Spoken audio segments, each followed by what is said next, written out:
आप सब पर सलामती हो। मैं यासिर रशीद हूँ और आप मेरा वीलॉग देख रहे हैं। नाज़रीन, कभी कभार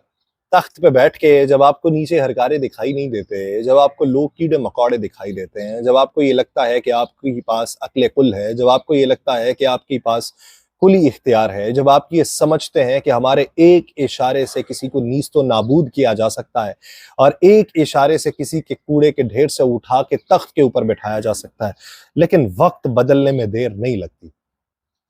ये माजी वालों का अगर वक्त बदला है और हाल में बैठा हुआ कोई समझता है देखो मैंने वक्त बदल दिया, तो उसका भी वक्त बदलने में देर नहीं लगेगी। मुस्तकबिल में जिन्होंने आना है तो उनका भी वक्त बदलने में देर नहीं लगेगी। वक्त किसी के साथ हमेशा अच्छा नहीं रहता और किसी को ऊंधे मुंह ऐसा लिटाता है कि लग समझ आती। पिछले दिनों में बातें बहुत सारी हो रही थी कि जो शख्सियात छोड़ जाएं वो फिर छोड़ी जाती हैं, उनसे कता ताल्लुकी कर ली जाती है। और कुछ लोगों का ये मानना था नहीं, शख्सियात अगर छोड़ भी जाएं तो उनकी बॉन्डिंग मजबूत होती है, उनके खिलाफ इकदाम नहीं उठाए जाते। ये एक मखसूस इदारे को लेके बात है। अब जिस जमन के अंदर मौलाना फजलुर रहमान साहब ने इब्तदाई तौर पे एक बयान दिया था कि पहले मैंडेट चोरी किया गया था और उसमें उन्होंने बातें जो की थी वो जनरल फैज के बारे में उस वक्त बात कर दी थी, लेकिन जनरल फैज साहब ने अपना जो मौकिफ अपनाया कि मैं तो उस वक्त था ही नहीं DGISI, तो मेरे मुतल्लिक इन्होंने ये बात कर दी, तो अगले दिन मौलाना ने अपना मौकिफ तब्दील कर लिया था। लेकिन उस दिन बात ये हुई थी कि फैज साहब को माइनस करवा के, मौलाना के मुंह से माइनस करवा के उन्हें कवर दिया गया,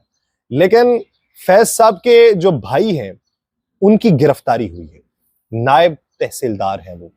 और नायब तहसीलदार होने के साथ साथ उनके ऊपर करप्शन के इल्जामात हैं जिसमें मुख्तलिफ और भी लोगों को रगड़ा गया हुआ है।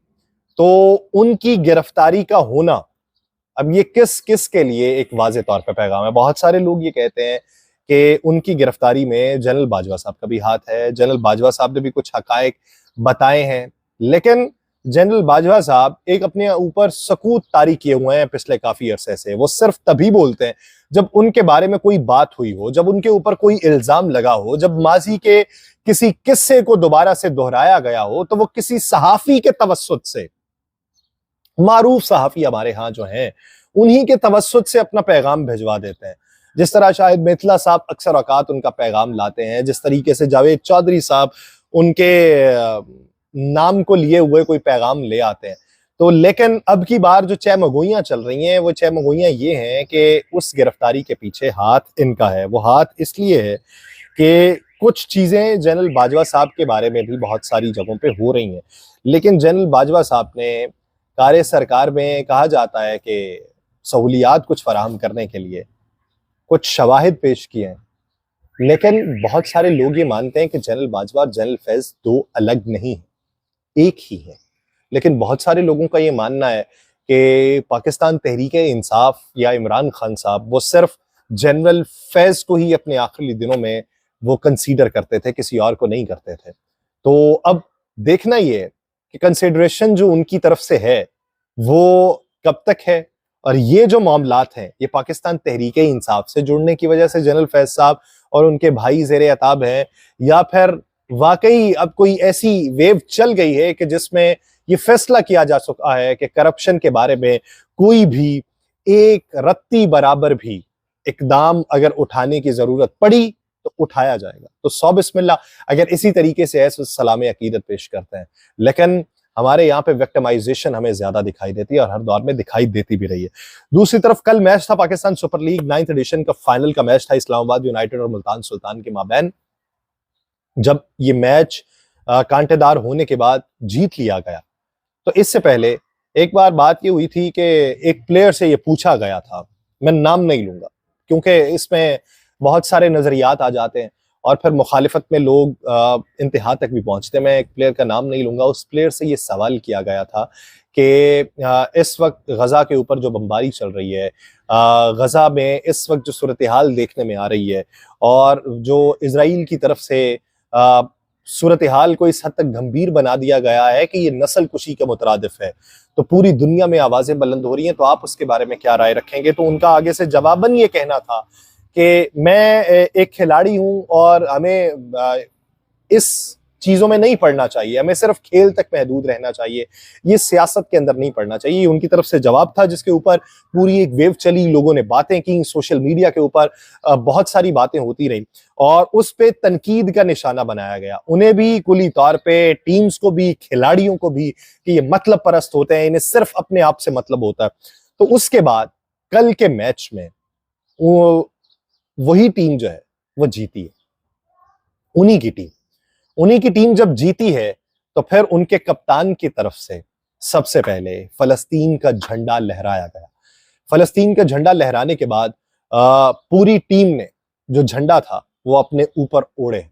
फलस्तीन के झंडे, और पूरे ग्राउंड के अंदर चक्कर लगाया और यूं उन्होंने गजा के उन मासूम बच्चों, गजा के उन लोगों जिन्होंने अपनी जिंदगियां गंवा दी, जिन्होंने अपना मालो जान लुटा दिया, जो अभी भी किसी की मदद के मुंतजर हैं, जो अपनी मदद आपके तहत अभी भी अपने हौसले बुलंद रखे हुए हैं, उनके नाम कल का मैच किया गया है, कल के मैच की जीत को किया गया है। तो उसके बाद अब वो लोग जो सोशल मीडिया के ऊपर व्लॉगिंग करते हैं, इस पे क्रिकेट के ऊपर या खेल के ऊपर, वो लोग मुतालिबा करना शुरू हो गए हैं कि देखें जी, इस टीम के अंदर जो प्लेयर्स हैं वो वर्ल्ड कप के अंदर नहीं जा सकते, ये देखें कि इन्होंने सियासत को इन्वॉल्व किया बीच में, ये खेल को खेल नहीं रहने दिया, खेल को मुतनाज़े बनाया। तो ये बातें हो रही हैं और उनकी वर्ल्ड कप के अंदर शमूलियत के हवाले से तहफ़्फ़ुज़ात का इजहार किया जा रहा है और आवाज़ें उठाई जा रही हैं। लेकिन शायद वो ये भूल चुके हैं कि जब उनके अपने मुमालिक के लोग मुख्तलिफ औकात में मुख्तलिफ चीज़ों को प्रमोट किया करते थे तो तब कोई बात नहीं करता था, तब पावर मानी जाती थी। अगर रोनाल्डो जो है वो अगर एक बोतल उठा के साइड पे कर दे तो उस कंपनी को अरबों रुपए का नुकसान होता है, लेकिन रोनाल्डो को बोलने वाला कोई नहीं है, इसलिए कि रोनाल्डो की अपनी एक स्ट्रेंथ है, अपनी एक मजबूती है, अपनी एक ताकत है, वो उसे पैसे का भी कोई घमंड नहीं है। लेकिन जिस टीम में चला जाए उसको तार दे, जिस टीम से निकल जाए उसको डबो दे, इसलिए उसे बात करने वाला कोई नहीं था। और अगर आप ये समझते हैं कि ये कमजोर टीम है या कमजोर बोर्ड है या कमजोर मुल्क है तो यहाँ के लोग आवाज नहीं उठा सकते, तो कम से कम उठाने तो दें, उन लोगों के हक में उठाने दें। हमारे अगर हुक्मरान नहीं उठा सकते, अगर प्लेयर की तरफ से अगर कुछ हो रहा है तो आवाज तो उठाने दें, कम से कम इजहार राय तो करने दें। अगर बोल के नहीं किया जा सकता तो इशारों से ही करने दें, लेकिन कहीं ना कहीं पे हमें बोलने की आजादी होनी चाहिए। दूसरी तरफ इमरान खान, जिसके बारे में आईएमएफ ने डिमांड रख दी कि मुल्क के अंदर सियासी इस्तेहकाम लाने के लिए तमाम पॉलिटिकल स्टेक होल्डर से बैठ के आप मुशावरत कर लें और मुल्क के अंदर पॉलिटिकल स्टेबिलिटी को ले आए। बसूरत दीगर हम आपको देने के लिए रजामंद तो हैं कि हम आपको फंड दे देंगे, हम आपको कर्जा दे देंगे, लेकिन अगर पॉलिटिकल स्टेबिलिटी नहीं ना होगी, इनस्टेबिलिटी रहेगी, तो आपके लिए भी परेशानी होगी, हमारे लिए भी परेशानी होगी। तो आपको उसका फैसला कर लेना चाहिए। आईएमएफ के दफ्तर के बाहर जो एहतजाज किया गया, जिसमें यह मौके उठाया गया कि आप जिनको कर्ज दे रहे हैं ये मैंडेट चोर हुकूमत है, आप जिनको कर्ज दे रहे हैं ये अवाम तक उसकी फराहमी को मुमकिन नहीं बनाएंगे, आप जिनको कर्ज दे रहे हैं ये अवाम की बेहतरी के लिए कोई फैसले नहीं करेंगे। ये आईएमएफ के दफ्तर के बाहर किया गया, जिसपे तमाम वफाकी वज़रा ने खड़े होकर कहा ये मुल्क दुश्मन लोग हैं, ये फितना फसाद बर्पा करने वाले लोग हैं, उनके बारे में उन्होंने बातें की हैं। लेकिन आईएमएफ की तरफ से जो डिमांड है तो उस पर सरकार क्या आप घुटने टेकेगी और मुज़ाकरात के लिए जाएगी? क्या कोई बेहतरी आ पाएगी? जिस तरीके से जमानतें आप अपनी औलादों की करवा लें तो क्या दूसरों की हो जाएंगी? आपने इधर से जमानतें क्या, इधर से बर्रियत के परवाने ले लिए हैं, दूसरी तरफ से जमानतें होने पर भी रिहाई मुमकिन नहीं होती। तो अब देखिए कि आने वाले दिनों में क्या बेहतर होने वाला है और क्या अजाब मुसल्लत होने वाला है। मुझे दीजिए इजाजत, अल्लाह ने के बाद।